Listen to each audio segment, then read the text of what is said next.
नमस्कार दोस्तों, मैं राकेश वर्मा आप सभी का स्वागत करता हूं आपके अपने परिवार एसएन गुरुकुल पर। साथियों, अब बेहद ही कम समय शेष बचा हुआ है। 15 अप्रैल से गर्मी की छुट्टी हो जानी है। अमूमन 1 अप्रैल 2024 से मॉर्निंग विद्यालय चलने चाहिए थे, क्योंकि प्रत्येक वर्ष 1 अप्रैल से मॉर्निंग हो ही जाते थे, लेकिन इस बार नहीं किया गया और डे विद्यालय चलाए गए और एकाएक 15 अप्रैल से गर्मी की छुट्टी भी हो जाएगी।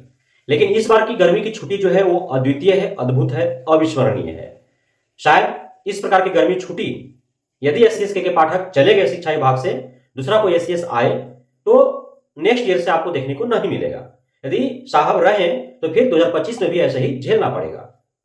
इसलिए इस बार का जो गर्मी छुट्टी है वह अद्वितीय है, अद्भुत है, अविस्मरणीय है। इसे कभी भी कोई भी शिक्षक, शिक्षिका, छात्र, छात्राएं नहीं भूलेंगे 2024 के इस गर्मी छुट्टी को।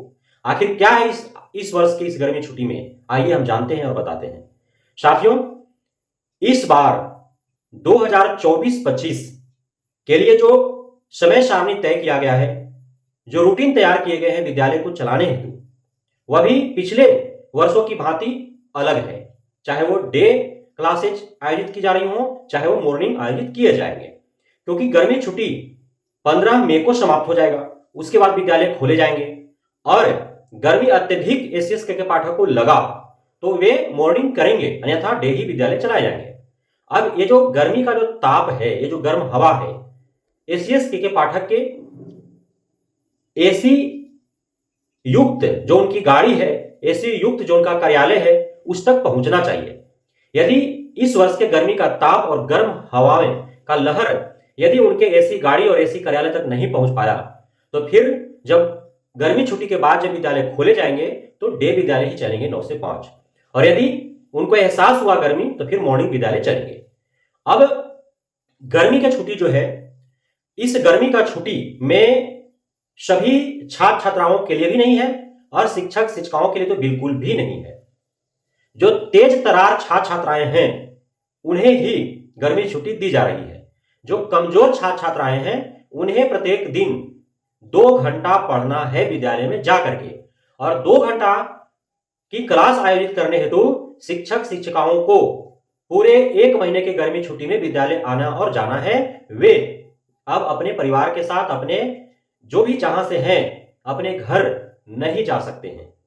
अन्यथा पूर्व में जब भी गर्मी छुट्टियां हुई हैं तो पूरे उत्साह के साथ सभी शिक्षक शिक्षिकाएं अपने घर को लौटते थे।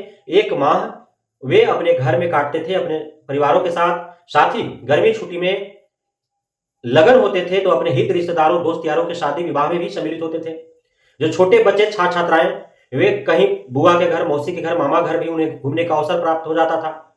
लेकिन अब जो है ये सारे अवसर समाप्त कर दिए गए हैं।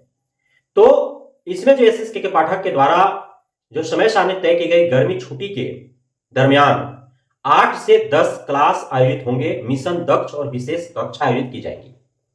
8 बजे से पहले शिक्षक शिक्षिकाओं को पहुंच जाना है ताकि 8 बजे से एक्यूरेट 8 बजे से पढ़ाई आरंभ हो जाए। छात्र छात्राओं को भी 8 बजे से पूर्व पहुंच जाना होगा और 2 घंटा कक्षा आयोजित की जाएगी। 10 बजे छुट्टी होगा और तब तक खाना बन चुके होंगे विद्यालय में एमडीएम, और सभी छात्र छात्राएं जो भी रहेंगे उन्हें 10 बजे के बाद खाना खाने हैं और खा करके फिर घर छात्र छात्राएं भी आ जाएंगे और शिक्षक शिक्षिकाएं भी चले जाएंगे। लेकिन प्रधानाध्यापकों के लिए विशेष निर्देश भी है। चूंकि नामांकन चल रहे हैं तो प्रधानाध्यापकों को रुकना होगा, उन्हें पूरा दिन विद्यालय में जो नामांकन होंगे उनका नामांकन करना है और उसी दिन जिस दिन नामांकन जिसका होगा उसका पूरा डाटा और डिटेल्स जो है वह इस शिक्षा कोष पोर्टल पर अपलोड कर देने हैं। इस वजह से प्रधानाध्यापकों को रहना पड़ेगा।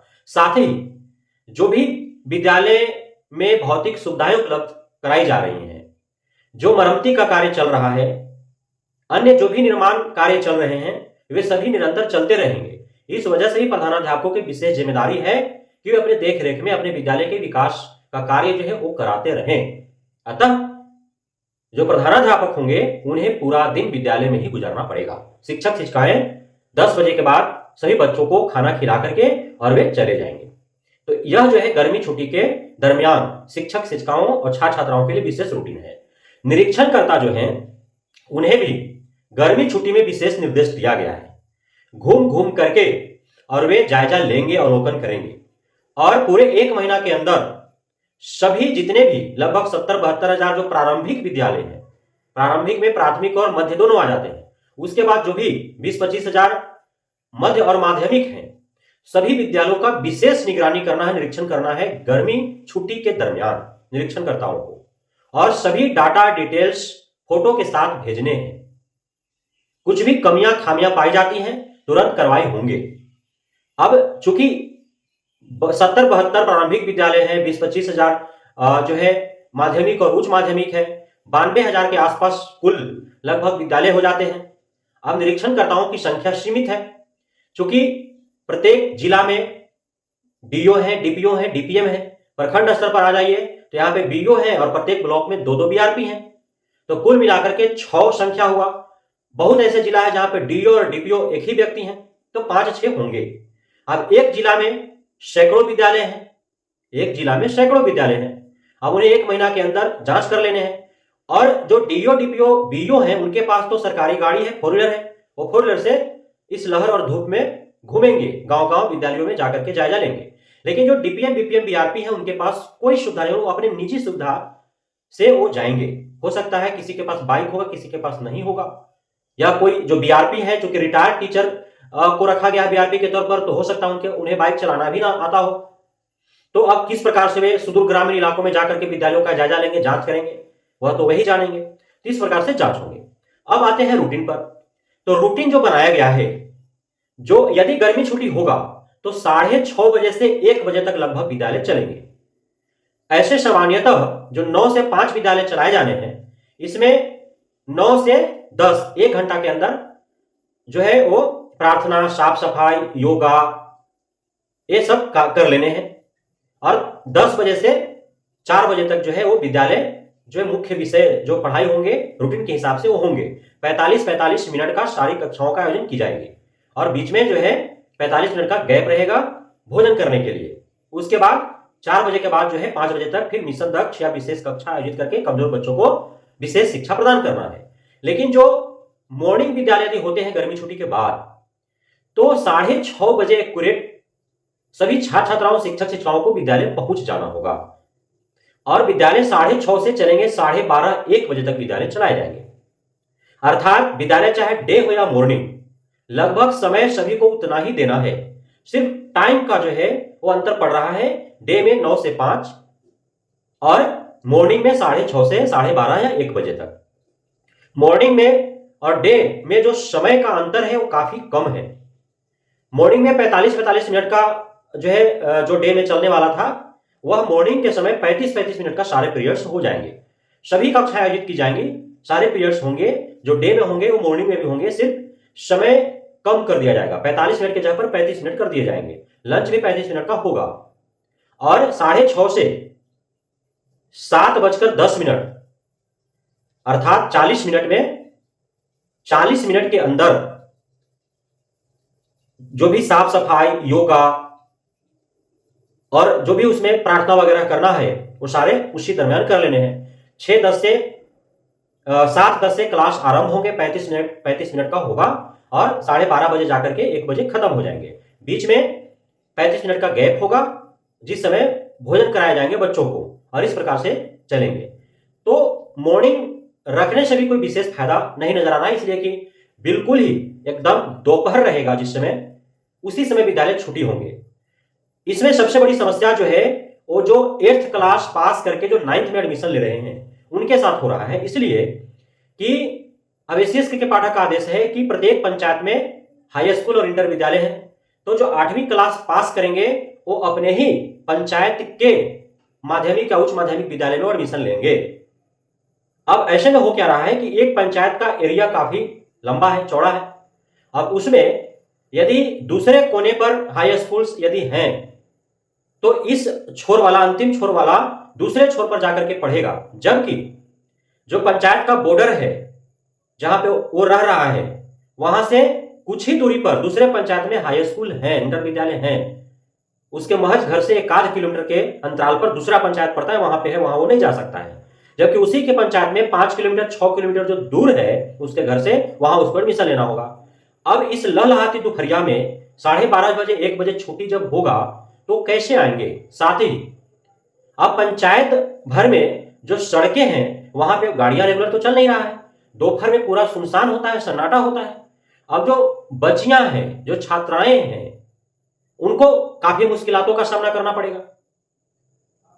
अब कैसे होगा? वो कैसे आएंगे जाएंगे? आने जाने में तो समस्या होगा उनको। अब उनकी सुरक्षा की गारंटी कौन लेगा? यदि इस सुनसान सन्नाटे जगहों से गुजरने के दरमियान किसी प्रकार कोई आपत्तिजनक घटनाएं यदि हमारे बेटी बहनों के साथ होता है तो इसकी जिम्मेदारी कौन लेगा? एसएस के पाठक तो लेंगे नहीं। तो इसका एक जो है ऑप्शनल व्यवस्था रखनी चाहिए कि पंचायत के बॉर्डर वाले जो हैं, यदि दूसरे पंचायत में उनका नजदीक है तो एडमिशन वहां ले। तो इस प्रकार जो एसएस के पाठक के द्वारा जो रूटीन तैयार किया गया, जो बाध्यता बनाई गई कि अपने ही पंचायत के विद्यालय में एडमिशन लेना है, इसके वजह से काफी समस्याएं उत्पन्न हो रही हैं। गार्जियन, अभिभावक जो है आशंकित हैं, डरे सहमे हैं, और इस वजह से वैकल्पिक व्यवस्था यदि नहीं बनाई गई तो काफी समस्याएं होंगी। हो सकता है कि सुरक्षा के लिहाज से अपने बच्चियों को वो नामांकन ही न कराएं, ऐसा भी हो सकता है, क्योंकि 5 किलोमीटर दूर अपने ही पंचायत में जब विद्यालय है और आने जाने के क्रम में एकदम सुनसान इलाका है, सन्नाटा है, दोपहर में वो कैसे आएंगे जाएंगे, बरसात के दिनों में वो कैसे आएंगे जाएंगे। तो इस वजह से हो सकता है कि गार्जियन मजबूर हो जाए अपने बच्चियों को 8वां क्लास तक ही पढ़ा करके रोक देने में, वो दूर न भेज पाए। अब होता क्या है कि अब शहरों में जब कॉलेज में जाते हैं उस समय तक बच्चे बुद्धिजीवी हो जाते हैं, साथ ही मुख्य मार्ग से होकर के जाना होता है तो गाड़ियां मिल जाती है, सुविधाएं होती है, शहरों में जो है चहल पहल होते हैं। लेकिन सुनसान इलाकों में सुरक्षा के लिहाज से जो है थोड़ा डरे सहमे है गार्जियन, और यह देखने को मिल रहा है, या कोई हवा हवाई बातें नहीं है, यह हमारे गांव की बात है, आपके गांव की बात है, आपके आस पड़ोस के गार्जियन जो है डरे सहमे हैं, आप देख पा रहे हैं हालात। इसलिए एससीएस के पाठक तक ये मैसेज पहुंचना चाहिए कि हो सकता है उनके द्वारा जो एक कदम उठाया गया उसके वजह से बिहार की लड़कियां जो है वे पढ़ाई बीच में ही छोड़ने पर मजबूर हो जाए। बहुत बहुत धन्यवाद आप सभी साथियों को हमारे साथ जुड़े रहने के लिए, बढ़ने के लिए, इतना प्यार देने के लिए, हम पे भरोसा बना रखने के लिए। जय हिंद।